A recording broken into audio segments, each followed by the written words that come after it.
वेगवेगळे आरोप प्रत्यारोप आता होऊ लागलेले आहेत आणि सरकारकडे सातत्यानं असं म्हटलं जातं की विरोधकांना संख्याबळाचं गणित कळत नाहीये. एक मिनिट, तुमचे कॅमेरे रेडी आहेत का?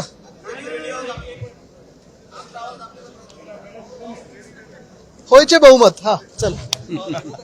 सत्ताधारी असं म्हणतायत की विरोधी पक्षनेत्याच्या वतीचं संख्याबळ आहे हे विरोधकांना कळत नाहीये, त्यामुळे आता भास्कर जाधवांना सुद्धा कॉर्नर केलं जातंय. मला वाटतं ही जी चर्चा सुरू झाली, आज सकाळी सुरू झाली की विरोधी पक्ष नेता कोण होणार, कधी होणार, काय होणार, मला वाटतं सगळ्यात महत्वाचं म्हणजे कधी होणार हा एक विषय आहे. महाराष्ट्रासारख्या राज्यामध्ये एवढं निवडणुका झाल्यानंतर निवडणूक आयोगाच्या आशीर्वादानं बहुमताचं सरकार बसलेलं आहे आणि तरी नेमकं कोणाला घाबरतायत हे, कशाला घाबरतायत हे? विरोधी पक्ष नेता वरच्या हाऊसमध्ये असेल किंवा खालच्या हाऊस म्हणजे आमच्या विधानसभेत असेल किंवा विधान परिषदेत असेल, दोन्हीकडे नसताना सरकारला नेमकी कशाची भीती आहे? बरं, असं झालेलं आहे की सरकारमध्येच दोन विरोधी पक्ष नेते तयार होत नाहीत ना, असा देखील प्रश्न कदाचित मुख्यमंत्र्यांना पडला असेल आणि म्हणून कुठच्याही बदल झालेला आहे विरोधी पक्षाच्या प्रस्तावाच्या ह्याच्यात, ह्या अफवांवर विश्वास ठेवू नका. कोणी बातमी पेरलेली आहे, कधी पेरलेली आहे, कुठच्या माणसाने पेरलेली हे आम्हाला सगळं माहिती आहे. पण एक लक्षात घ्या तुम्ही, जे आमच्या कानावर येते की सत्ताधारी जे बाक आहेत, एक पक्ष दोन गट असे जे आहेत, त्याच्यातून एका गटामधून 22 आमदार मुख्यमंत्र्यांच्या हाती लागलेले आहेत. जर तुम्ही गेल्या एका वर्षाचा अभ्यास केलात तर त्यांची कामं असतील, त्यांना फंड असेल, चांगला मिळालेला आहे. आणि उठ सांगितलं तर उठ, बस सांगितलं तर बस, उडी मार सांगितलं तर उडी मार, असं ते आता मुख्यमंत्र्यांच्या इशाऱ्यावर नाचायला लागलेले आहेत. नेमकं कोणी ह्याच्यातून धसका घ्यायचा हे ज्यांनी बातमी पेरली आहे हे त्यांना कळेल. देवेंद्र फडणवीस यांनी उद्धवजींवर टीका केली होती, भाषात्मक होती की इंडिगो क्रायसिसमध्ये उद्धव ठाकरे, तुम्हाला माहिती असेल की इंडिगो विमानात जात नाही, चार्टर्डनी येतात. आणि आज भाजपचे आमदार प्रसाद लाड आणि चित्रा वाघ आणि प्रवीण दरेकर हे चार्टर्ड विमानाने आले, ते ट्विट सुद्धा त्यांनी केलं, मग ते डिलीट करायला लागलं. मला वाटतं काल फडणवीस साहेबांनी जी टीका उद्धव साहेबांवर केलेली आहे ह्याच्यात 2-3 गोष्टी महत्वाच्या पाहण्यासारख्या आहेत. पहिली गोष्ट म्हणजे कशासाठी ही टीका केली? जे इंडिगोचं पूर्ण घोळ झालेला आहे तिकडच्या सगळ्या पॅसेंजर्सची थत्त उडवण्यासाठी केली का? त्याच्यावरनं लक्ष विचलित करण्यासाठी केली का? केंद्र सरकार किंवा भाजपचं केंद्र सरकार याला प्रश्न विचारू नये म्हणून केली का? हा सगळा एक वेगळी गोष्ट झालीच. पण काल स्वतः मुख्यमंत्री हे चार्टर्ड प्लेनने आले, त्यांचं विमान 2दा मुंबईला गेलं, इतर मंत्र्यांना आणलं, दोन्ही उपमुख्यमंत्री चार्टर्ड प्लेनने आले, आज काही भाजपचे आमदार चार्टर्ड प्लेनने आले.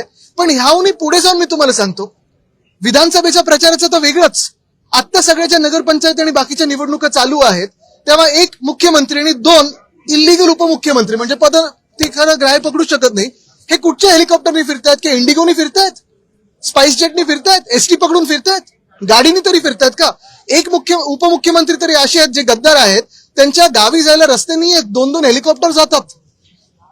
तसंच जर पाहायला गेलं तर आत्ताच्या निवडणुकांमध्ये हे हेलिकॉप्टर घेऊन मंत्री, उपमुख्यमंत्री, मंत्री, मुख्यमंत्री फिरत आहेत.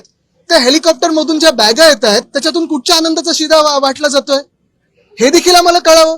कारण आम्ही ज्या विमानातून आलो आमच्या बॅगा तशा काही एवढ्या मोठ्या नव्हत्या. हे प्रचारात 3 तासासाठी तिथे जातात, 20 मिनिटासाठी जातात, पण आनंदाचा शिदा ह्या मोठ्या मोठ्या बॅगेतून घेऊन जातात. हा कुठचा वाटप नेमका होतोय?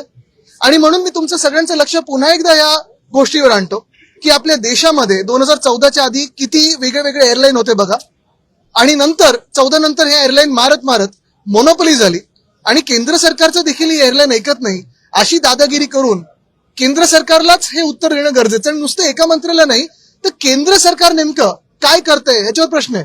रुपये बघा पडलेला आहे, 90च्या पुढे गेलेला आहे. एशियामधली सगळ्यात खराब परफॉर्मिंग करन्सी ही आपली आहे रुपयाची. तसं पाहायला गेलं तर शेतकरी आत्महत्या वाढलेल्या आहेत. परवा देखील आमचे जे खासदार आहेत ओमराजेजी, त्यांना उत्तर आलेलं आहे की महाराष्ट्र शासनाकडून प्रस्ताव आला नव्हता, आता आल्यानंतर म्हणजे हे सगळं उत्तर आल्यानंतर आता प्रस्ताव पाठवलाय कर्जमुक्ती किंवा जी काही मदत असेल ती. म्हणजे एका बाजूला साफ लोकांबरोबर खोटं बोलायचं आणि दुसऱ्या बाजूला थट्टा करून लोकांचं लक्ष विचलित करायचं, ही त्यांची प्रवृत्ती. एक मिनिट, मराठी पूर्ण होऊन हिंदी करूया.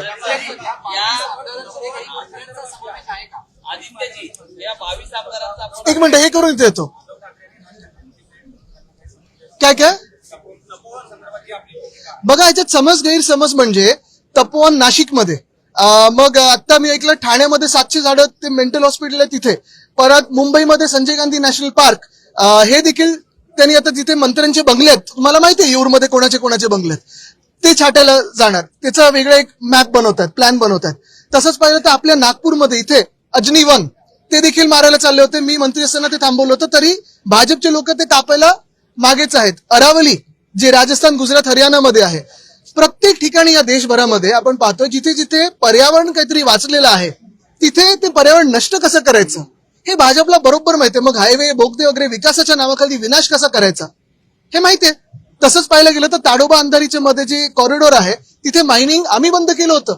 मायनिंग कशाला सुरू करताय तुम्ही तिथे? मेळघाटची वाट लावायचं कशाला हात घालताय? वेस्टर्न घाट्स मध्ये सह्याद्री जो आपला पूर्ण पर्वतमाळा आहे तिथे देखील आहे ना मायनिंग सुरू करायचंय. एकंदर कुठेही पर्यावरण चांगलं ठेवायचंच नाही, जगू शकतच नाही कोणी, अशी परिस्थिती करून ठेवायची. 22 आमदारांमध्ये ज्या 22 आमदारांचा आपण उल्लेख केलेला आहे किंवा त्यामध्ये काही मंत्री आहेत त्यांना नेमकं कोण लीड करत आहे? बघा त्या 22 आमदारांमध्ये मी असं कोणतरी व्हाईस कॅप्टन म्हणून स्वतःला म्हणतात सुद्धा, यांचे काय उद्योग धंदे चालतात हे मला माहित नाही.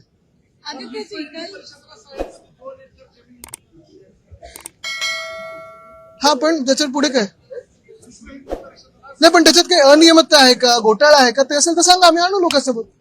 सर, एकनाथ शिंदे जी का कहना है कि विरोधी पक्ष स्पीड ब्रेकर का काम कर रहा है, हमारा पैर एक्सीलरेटर पे रहता है, उसके बाद भी प्रोजेक्ट्स की धीमी गति क्यों है? बिल्कुल, क्योंकि इनका पैर एक्सीलरेटर पे रहता है लेकिन आंखें पैसों पे रहती है, रास्ते पे नहीं रहती है.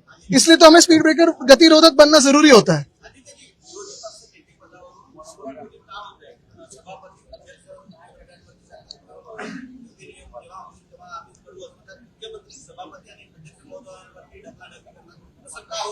आता तुम्ही टोलवा टोलीचा विषय घेतलाय, पण यांचं जे झोलवा झोलवी चालते ते थांबवण्यासाठी त्यांना आम्ही थांबू अशी भीती वाटते. हिवाळी अधिवेशन 2 महिन्याचं घेण्यात यावं असं नाना पटोलेंनी मागणी केली. एक मिनिट. जाधवांनी त्याला दुजोरा दिला आहे, पण अध्यक्षांनी किंवा मुख्यमंत्र्यांनी याकडे पाठ फिरवली. हो, कारण थंडीच नाही तर ते हिवाळी अधिवेशन जेव्हा सुरू होईल. पण गंमत जरी बाजूला ठेवली तरी एक महत्वाचं आहे, जे आत सगळी चर्चा होते, अर्थात बीएससीच्या चर्चा बाहेर करत नाही कोणी, बरोबर आहे. पण ते आपण पाहतोय, म्हणतात 7 दिवसाचं चर्चा आहे, 5 दिवसात उरकतील. तसं पाहिलं गेलं तर सगळ्यात मोठं जे काही कामकाज आहे ते सप्लिमेंटरी डिमांडचं, पुरवणी मागण्यांचं आहे. पण नेमकं काय नक्की चर्चेला तुम्ही आणणार आहात? कुठेतरी काही पॉलिसी चर्चा आणणार आहेत का? जी शेतकऱ्यांचं नुकसान झालं त्याच्यावर चर्चा होणार आहे का? काय मदत तुम्ही दिली त्याच्यावर चर्चा होणार आहे का? शहरांचं जे आपण पाहतोय सगळी वाट लागत चालली त्याच्यावर काही चर्चा होणार आहे का? अजनीवन असेल, तपोवन असेल, पुण्यातलं रिव्हरफ्रंटचं पूर्ण विनाश करण्याचा प्रयत्न असेल, याच्यावर चर्चा होणार आहे का?